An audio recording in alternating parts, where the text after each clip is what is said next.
Manny Pacquiao talks about his upcoming fight against Sugar Shane Mosley, and Jericho Rosales has a movie premiering this Saturday at the Newport Beach Film Festival. That and more as Kababayan LA starts right now.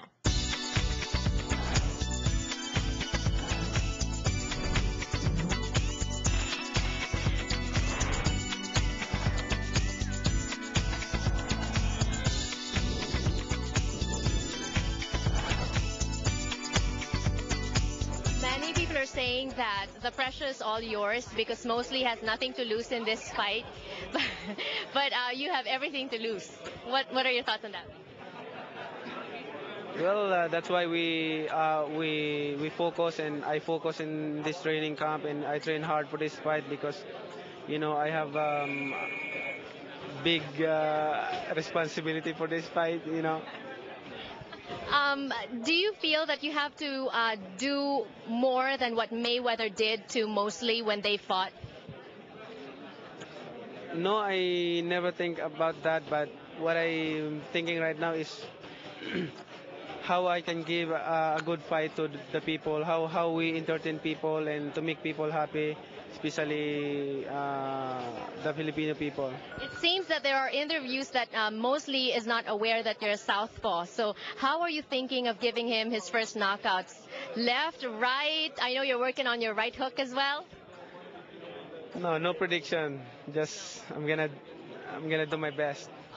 As you always do, Manny Pacquiao, our Kababayan champion dito po sa Kababayan LA. Of course, that is going to happen May 7th. That is next Saturday in Las Vegas. But this coming Saturday, April 30th, there's a big event for Filipinos. It's a proud moment again for Filipinos sa Newport Beach. Kasi po, meron pong film na magsiscreen dyan sa Newport Beach Film Festival. And we're going to be talking about that today on the show, among others.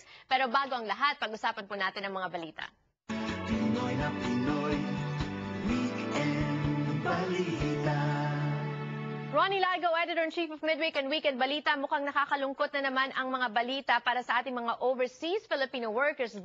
This time, 110 of them working in Syria. What can you tell us about that? Oh, you're speaking of the troubled place, yung Dara, no? Daraa, or Dara, no? Sa Syria, 110 Filipinos are now being threatened. Actually, there are 17,000 Filipinos dyan po sa Syria, and the Philippine government is asking all our Filipinos to leave that troubled country.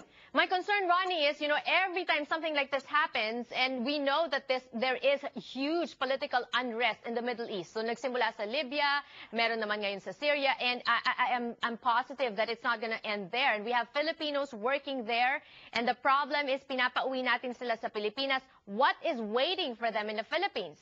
That's true, no? Nabanggit mo Libya, no? 13,000 earlier fled that country kasi nga nagkaroon din ng hanggang ngayon may problema dyan, ano? At hindi pa yan, Janelle. Imagine, Saudi Arabia apparently now is scared because, the United States is not really taking care of that region as far as their involvement is concerned. At marami tayo dyan, 1 milyong Pilipino nasa Saudi. Ano ang mangyayari sa ating mga kababayan pag umuwi sila? Well, ang sinasabi ng Philippine government, at the moment meron silang funds to just in case to repatriate them, although they are being asked to voluntarily at their own expense na umalis sa Syria. Pero anong mga trabaho nga harapin nila sa ating bayan? Magandang tanong yan, Janelle.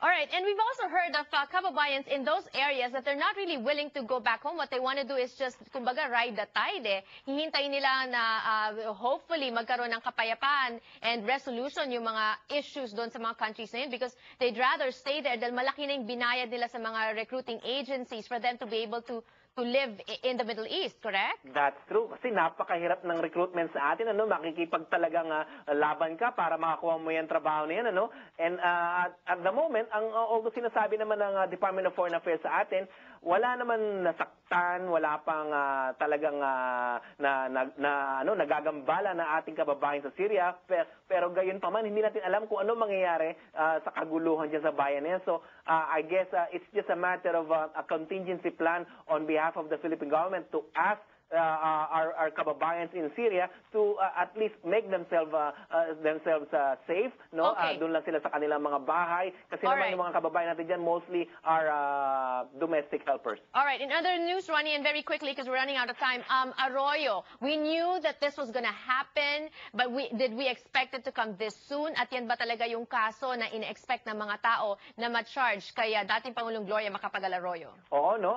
530 million pesos po ang involved ngayon sa bagong charges filed against former President Arroyo, no? At marami pa raw, i-expose pa raw ni Senator Ping Lacson dahil marami raw mga whistleblowers pa dumarating, marami pa mga information. Pero alam mo, Janelle, may comment lang ako dyan, personal na comment ko, bakit ngayon lang nila in-expose yan samantalang alam naman nila nangyayari yan noon? At si Senator Ping Lacson, hindi rin natin alam talaga kung ano ang nangyari sa kanya nung siya'y nawawala, nung siya'y naghahari at siya ang chief ng Philippine National Police. Exactly, Ronnie. That's why I asked, is it coming at the right time na in-expect ba natin for it to come at this time or dapat noon pa yan siguro? But, you know, at that time, she was president of the Philippines and probably that was one of the concerns as well. But Ronnie, nonetheless, we're going to be closely following the developments of this issue at mas marami pang balita sa Midweek and Weekend Balita, correct? Oo, at saka of course ang aming website po, no? Balita.com. Download po kayo dyan. Marami po mga balita dyan. Thank you so much, Ronnie Ligo, Editor-in-Chief of Midweek and Weekend Balita. Also, Balita.com. I have a weekly column there. Comes out every Saturday. So, www.balita.com. Magbabalik pa po tayo sa Kababayan LA. Don't go away.